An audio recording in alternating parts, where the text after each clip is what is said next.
Hello everyone, nice to see you again.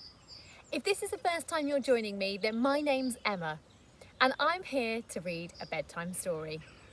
Tonight I've picked to read The Gruffalos Child.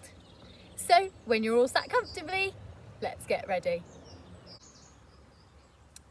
The Gruffalos said that no Gruffalo should ever set foot in the deep, dark wood.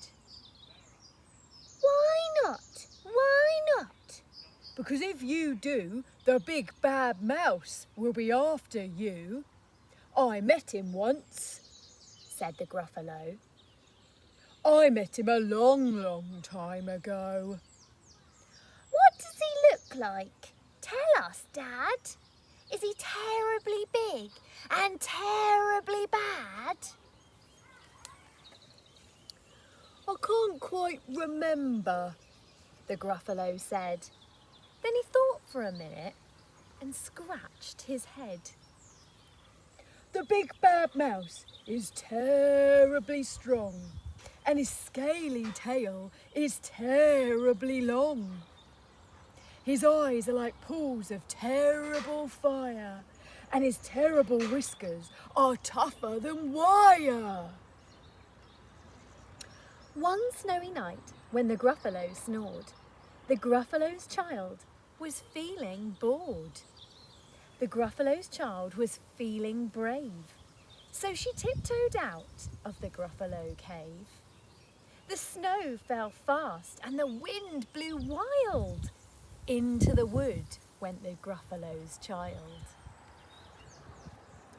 Aha! Aho! A trail in the snow!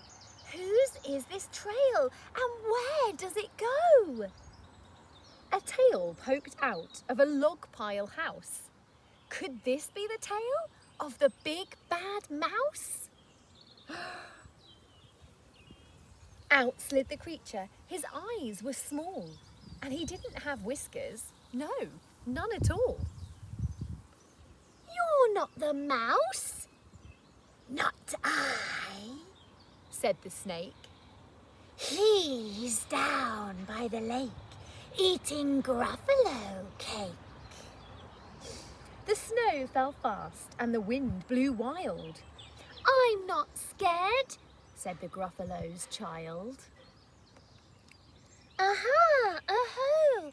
Marks in the snow. Whose are these claw marks and where do they go? Two eyes gleamed out of the treetop house. Could this be the eyes of the big bad mouse?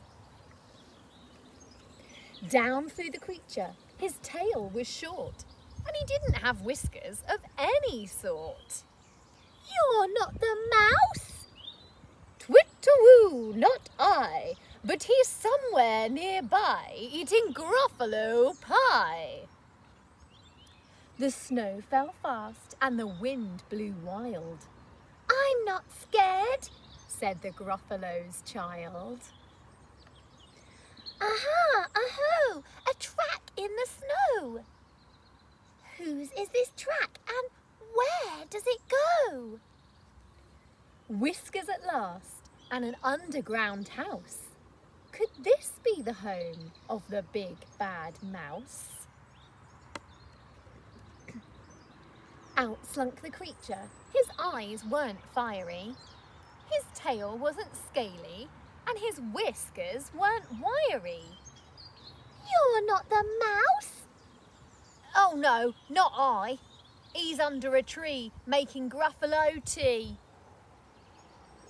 It's all a trick, said the Gruffalo's child as she sat on a stump where the snow laid piled. I don't believe in the big bad mouse. But here comes a little one out of his house. Not big, not bad, but a mouse at least. You'll taste good as a midnight feast. Wait, said the mouse. Before you eat, there's a friend of mine that you ought to meet. If you'll let me hop onto a hazel twig, I'll